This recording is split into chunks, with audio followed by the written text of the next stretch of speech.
വളരെ പ്രധാനപ്പെട്ട മറ്റൊരു കാര്യം, മുഖ്യമന്ത്രിയെയും മകളെയും അതുവഴി പാർട്ടിയെയും ഇടതുപക്ഷ ജനാധിപത്യ മുന്നണിയെയും കരുതാരി തീക്കുന്നതിന് കേരളത്തിലെ അഭിഭാഷക മേലങ്കി കൂടി അണിഞ്ഞ് ഒരു സ്ഥിരം കേസിൻ്റെ വക്താവായിട്ട് മാറുന്ന കുഴൽനാടൻ്റെയും കുഴൽനാടൻ നടത്തിയിട്ടുള്ള കേസിൻ്റെയും ഒരു പ്രത്യേക പതനം ഈ കേരളം കാണുകയുണ്ടായി. കുഴൽനാടൻ്റെ മാത്രം ഒരു പതനമല്ല, കുഴൽനാടനിങ്ങനെ കഴമ്പില്ലാത്ത ആരോപണങ്ങൾ മുഖ്യമന്ത്രിക്കെതിരായും മന്ത്രിയുടെ കുടുംബത്തിനെതിരായും വ്യാപകമായിട്ട് സത്യവിരുദ്ധമായി പ്രചരിപ്പിക്കുമ്പോൾ അതിന് നല്ല രീതിയിൽ പ്രചരണം നൽകിയിട്ടുള്ള കേരളത്തിലെ വലിയൊരു മാധ്യമ ശൃംഖല യഥാർത്ഥത്തിൽ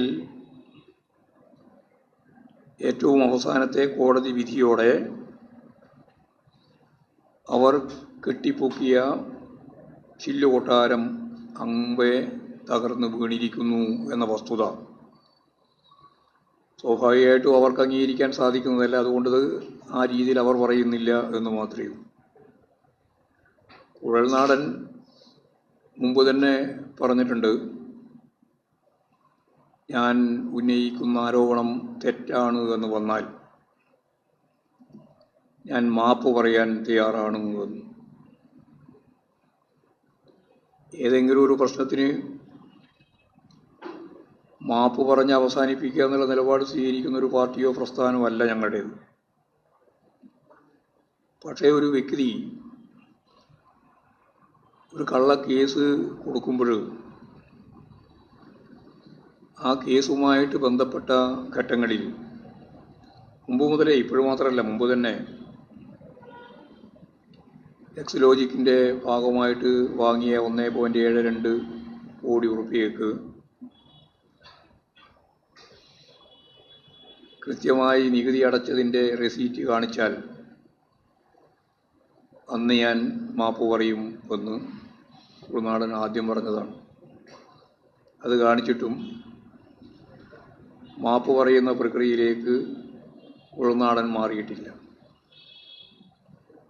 ഓരോ കേസ് കൊടുക്കുമ്പോഴും മാധ്യമങ്ങളോട് നിരന്തരം പറഞ്ഞുകൊണ്ടിരിക്കുന്നത്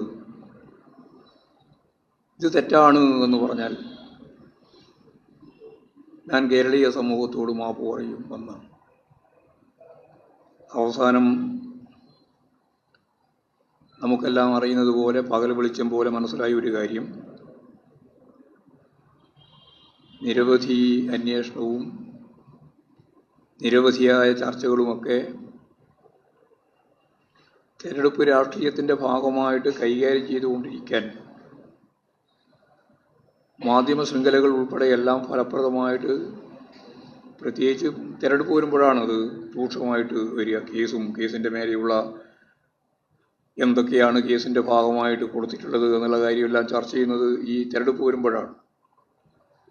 ഇപ്രാവശ്യം പാർലമെൻറ്റ് തെരഞ്ഞെടുപ്പിൻ്റെ ഭാഗമായിട്ടും ആ രീതിയിലുള്ള ഒരു ചർച്ചയ്ക്ക് വേണ്ടി എന്നോടന്നെ ഈ മാധ്യമ പത്രസമ്മേളനങ്ങളുടെ ഭാഗമായിട്ട് ചോദിച്ചിട്ടുണ്ട് പല ഭാഗത്തുനിന്നും.